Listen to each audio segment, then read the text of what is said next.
Hi everyone, welcome to my channel, or welcome back to my channel if you've been here before. Please subscribe if you haven't yet already. It's a red button beneath me somewhere, and if you click on that, you'll be subscribed. There's also a white bell next to that, and if you click on that, you'll get an alert every time I upload new content. And if you like this video, please give me a thumbs up. That would make me very happy. Today's video is the 16th in a series where I am taking a look from the Rae Morris Makeup Masterclass book, and I am using my own skin type, my own makeup collection. I'm not buying anything else, with one exception in a video that I made in the past. And I am making the look my own. Today's look is called Haute Couture. So if you'd like to see how I got this look, please keep watching. Step one is I'm doing the eyes first, so prep the skin in the eyes, which I've done, and then apply a cream blue eyeshadow to the eyelids. So I'm going to take my Estee Edit Metal Shadow in Wild Cosmos. I also recommend that another alternative would be the NYX Jumbo Pencil in Cobalt. This is a good blue cream. So I'm taking just my ring finger and I'm going to apply this to my lid, and not really up, not up much at least. There's going to be a little bit of transfer, but that's fine. I'm just trying to focus it on my actual lid instead of up beyond the crease. All right. Then, interestingly, I don't know why the next step is not to apply because there is a blue pigment that you're supposed to apply at some point. But the next is then to take an intense blue eye pencil and apply it to the inner rim of the eye, smudge heavily onto the lash line. The only blue pencil that I have is this NYX pencil in Azure. It's maybe not as deep as it should be, but that's fine. I will speed you through lining my waterline.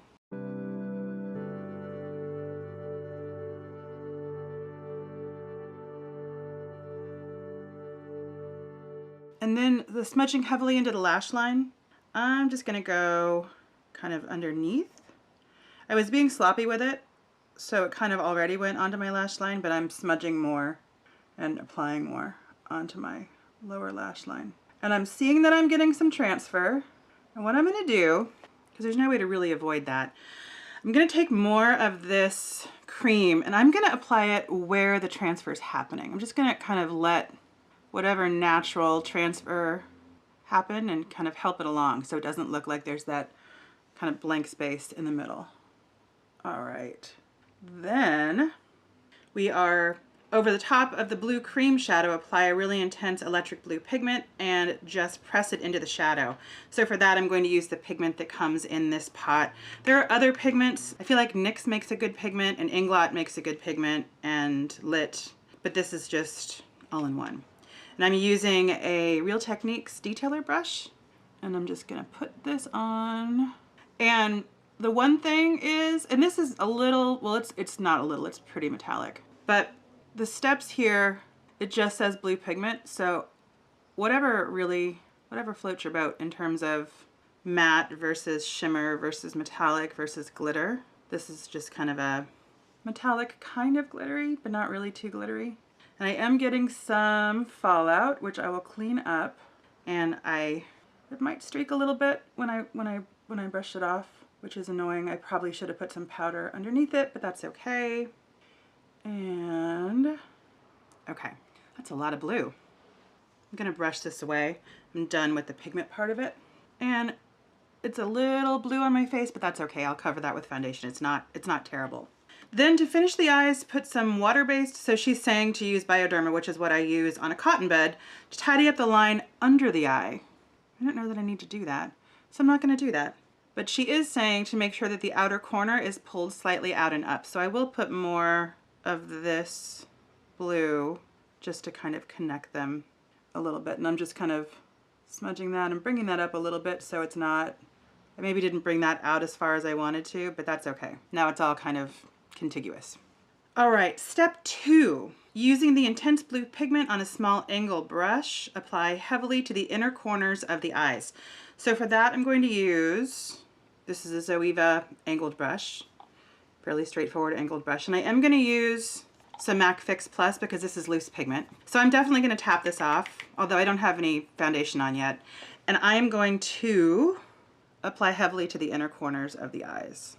And I'm going to do that on the top and the bottom. Interesting that this is happening before concealer. And I'm picking up more. And the brush still feels damp. So I definitely want to make sure that I'm applying that. And I'm fanning this out a little bit as I'm applying it to the inner corner on the top, just to kind of make it seem more contiguous and seamless. All right, then we're still in step 2, taking a black kohl pencil applied to the outer corners of both the top and the bottom lash line, then smudge and pull out slightly. So for that, I'm going to use my Urban Decay 24/7 in 0, and just applying that here and here. And we are smudging and pulling out, smudging and pulling out. So this is not a kohl pencil, this is a waterproof pencil, so I want to smudge it pretty quickly. You still have some time to work with this. It's not going to set immediately, but Rae Morris does like to use non-waterproof kohl pencils because they're easier to work with. You don't find yourself applying it and then having it get stuck before you're able to kind of move it around. And then we're pulling out slightly, so I'll just do that a little bit. I'm always resisting the urge to give myself a wing. And then we are cleaning up any fallout from under the eye, applying a cream foundation and contour the cheeks and the hairline. For foundation, I'm going to use my Fenty Pro Filter. And I realize I've been using 190 so far. It's a little bit dark, so I now have 150. And I'm going to mix these and apply them both. And I'm going to use a Real Techniques all over face brush. I'll speed you through this.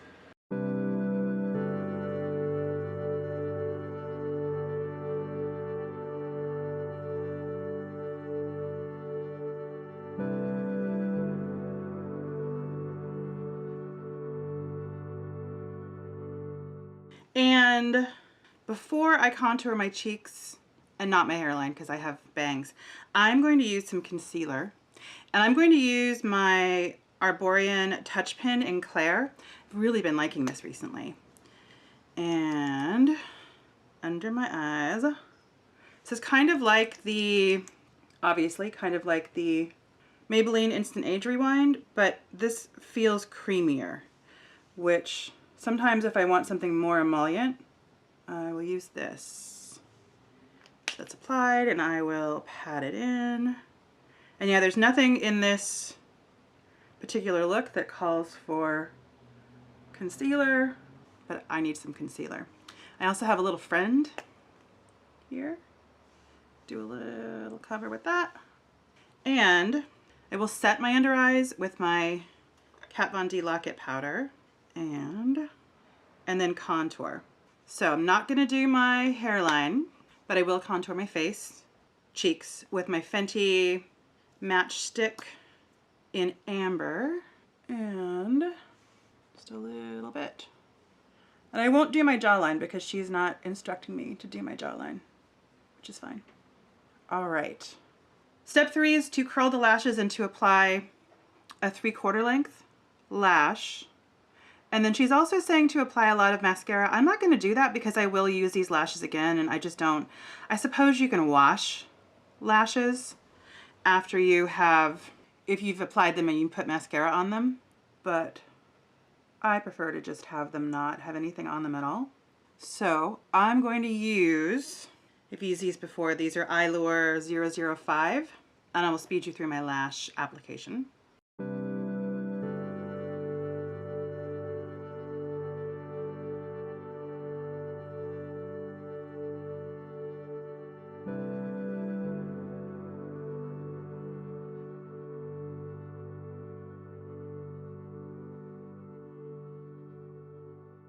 All right, I had a little bit of an issue. I think that you probably saw that, and that's fine.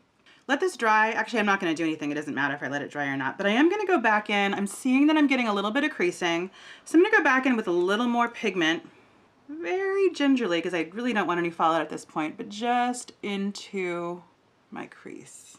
And what I'll also do to prevent that from moving around is give myself a squirt with my Fix Plus and just let my eyes stay closed for a few seconds while it dries down. Then we are defining brows and making sure that the end of the brow is very precise, and she's also talking about, it's interesting, she talks about when we were cleaning up the eyes before, she had said, oh, and I'm using my Anastasia Brow Wiz in dark brown. She was talking about cleaning up the eyeshadow with Bioderma and a cotton bud, which is what I use when I'm cleaning up a wing or if I need to sharpen anything. I generally don't do anything to sharpen up the end of my brow because it tends to be pretty sharp.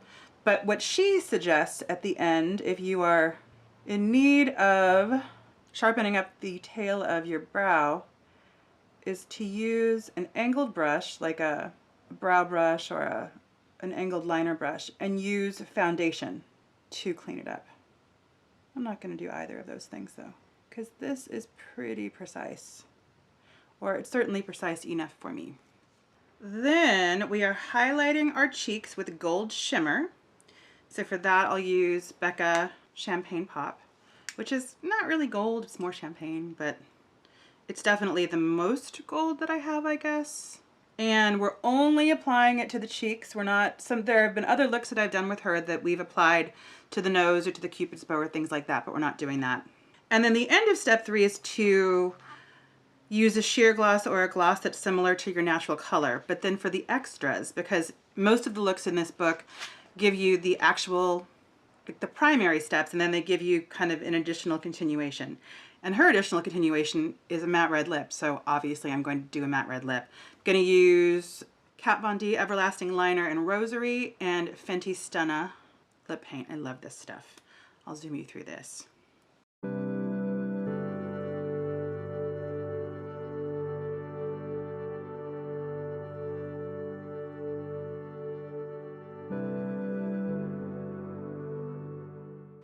And this is the finished look. It's gonna dry down to matte. Right now it's a little liquidy. It's a definitely liquid that dries down to matte. The one last thing I'll do, because she doesn't have me applying any blotting powder, I'm gonna use my Givenchy Prism powder just in my T-zone. That is the finished look. This is one of the more colorful out there ones that I've done. When I got the book, this was one of the first that I noticed, and I've built up to it, and I'm really enjoying this series. So again, thank you so much for watching me. A lot to do in the world, a lot to do on YouTube, and it means so much that you spent some time with me today. Take care, and I'll see you again very soon. Bye.